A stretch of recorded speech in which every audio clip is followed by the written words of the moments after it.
In this presentation, we will continue on with our S Corporation Comprehensive Problem, part number 15. We're going to be analyzing the Schedule K and the M-1. We'll be using tax software in order to do this. We're going to be using Lacert, owned by Intuit, the owner of QuickBooks. Other tax software in terms of the data input and generation of forms will be similar. If you want to look at the actual forms, we will provide the forms, and you can also find these forms on the IRS website at irs.gov, irs.gov.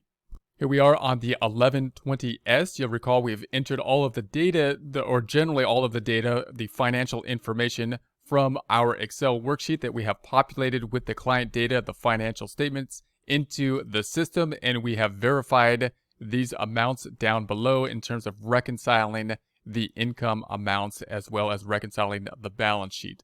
So now what we want to do is go back over to the 1120S and consider the two kind of reconciling forms to get a better idea of what they are doing exactly. If we go then to page 3, those forms are going to be the Schedule K. Remember that the Schedule K is not the same thing as the K1s. They could be kind of related in terms of the information that will be there, but just note that we're on the Schedule K, which will typically be attached, will be attached to the 1120S as opposed to the K1s, and the K1s are going to be what we provide to the shareholders, the owners of the S Corporation, to help them put this information on their tax returns, individual tax returns, that being their individual Form 1040. Now, what we want to note is if we look at the Schedule K, we have the adjustments within the Schedule K, and those are going to be the adjusting type of transactions. And if we look at our worksheet over here, we noted those are going to be the ones that we noted in blue. And then if we go back over and look at the M1, we also see these adjustments here, and these are also adjustments from basically the book numbers to the tax numbers. So they're broken out between the Schedule K and basically the M1. We reflected those in red on our worksheet. So let's analyze this in a bit more depth. So I'm going to go back over and notice if we go to line 1 and scroll down, we have the line 1 is the 69,510. We can think of that as basically the tax income on the first page of the 1120S. If we then go to page 3, we have a reconciliation. At the start, we have that same number, the 69,510, and we're going to reconcile that to page 4, which is going to reconcile to the 79,510. Now, there's kind of a problem here because what we would like to see is we would like to reconcile our book number to basically whatever other number we need to reconcile to. So here, we're not reconciling from the book number, we're reconciling from the tax number to the 79,510. And then if we go to the M1, we are reconciling from the book number to the 79,510. So the Schedule M1 is the one that's going to reconcile from the book to the 79,510. And then if I go to page 1, however, we're showing the 69,510. In other words, if I go to the M1, we're going from the 85,710, the book number, to the 79,510. But the 79,510 is not what's on page 1 of the 1120S. In order to get to that number, I need to get from the 69,510 that's on page 1 and reconcile that to page 4, which is the 79,510. Okay, so let's think about how to do this. If we're going to say, okay, we know what the page 1 number is, 69,510. That's what we're reporting here. That's what we got on our second number. So here's our book numbers, and here's what's on page 1120 of the tax return, 1120S.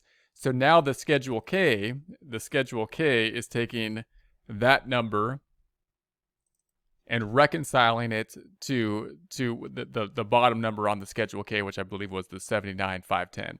So let's look at that process in a bit more detail. So what does that reconciling consist of? So I'm going to go to page 3. There's the beginning number that we had from the 1120S. Then we had this adjustment up top. That's the interest income. So I'm going to go back over. Okay, so we're going to take this 69,510. I'm going to pick up the interest income then. Here's the interest income. And I'm going to flip the sign here. So this is going to be added. We're going to add that back. So there's the 69,510 plus the interest income.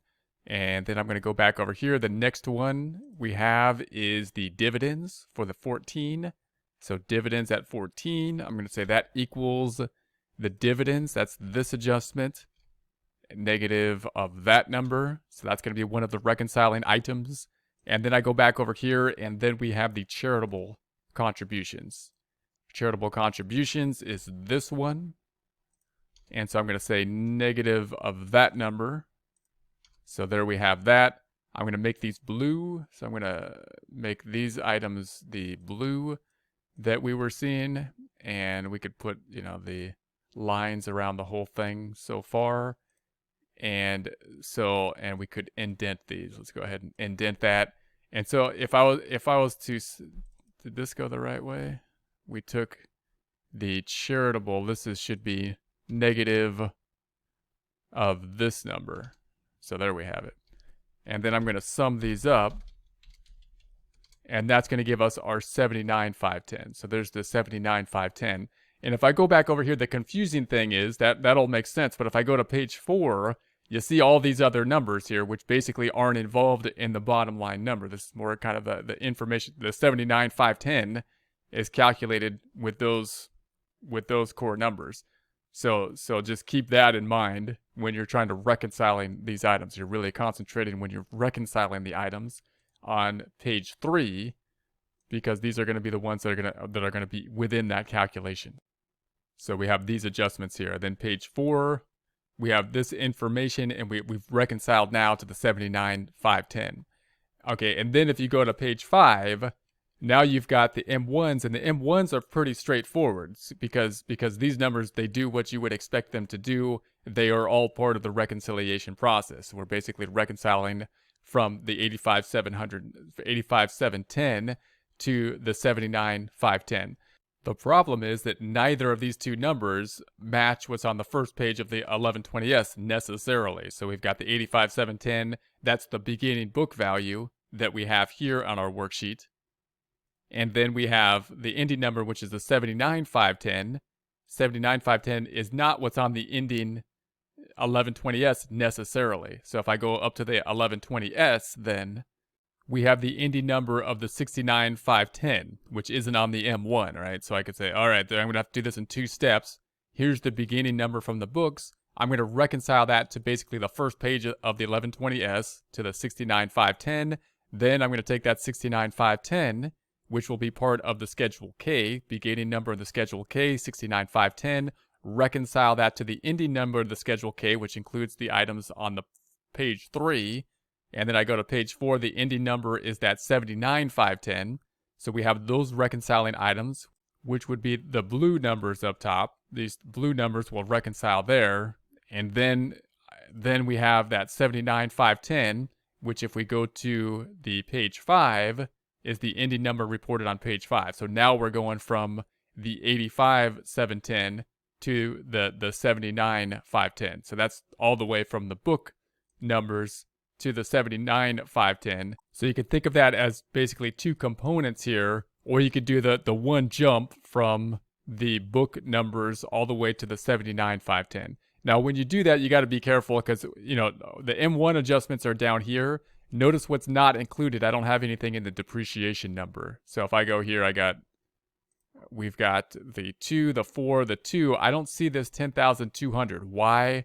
Because normally when I record the depreciation on the tax basis, I would think the other side would go to the accumulated depreciation, put it into the balance sheet for the tax purposes. Now, of course, you don't necessarily need to do that. In other words, this credit right here, I usually put to accumulated depreciation. And if I go back into the tax return, you'll note that the Schedule L doesn't reflect the tax depreciation. It reflects the book depreciation. So if I was to think about the building, the depreciation, the 33,882, there's the 33,882. So you could say, I don't really need to put this here for tax depreciation. You could have reported this instead as an M1, which is basically how it's done on the tax return, and put it down there. So that might be, something you want to do. Otherwise, in order to do this reconciliation, you'd say, okay, here's the M1 adjustments, those 3, and I'm picking up this adjustment up top to accumulated depreciation that I put it to for taxes. And those are basically the reconciling items. So you can see the one jump over here, or you could basically see it in 2 jumps, taking it from the book value to the 1120S first page, and then to the 79,510. So you can see, a couple different ways that you can reconcile those items. And notice that in prior worksheets, I just added this number up top. So we didn't have that in on the prior worksheets when I worked through them on these. Maybe I'll add that to the example so you can see this one jump from on all the M1s that should be added up. And again, you could consider building this worksheet to be putting this credit as opposed to putting it up here in accumulated depreciation for taxes. You could be putting it down here. I'm just kind of used to putting it up there.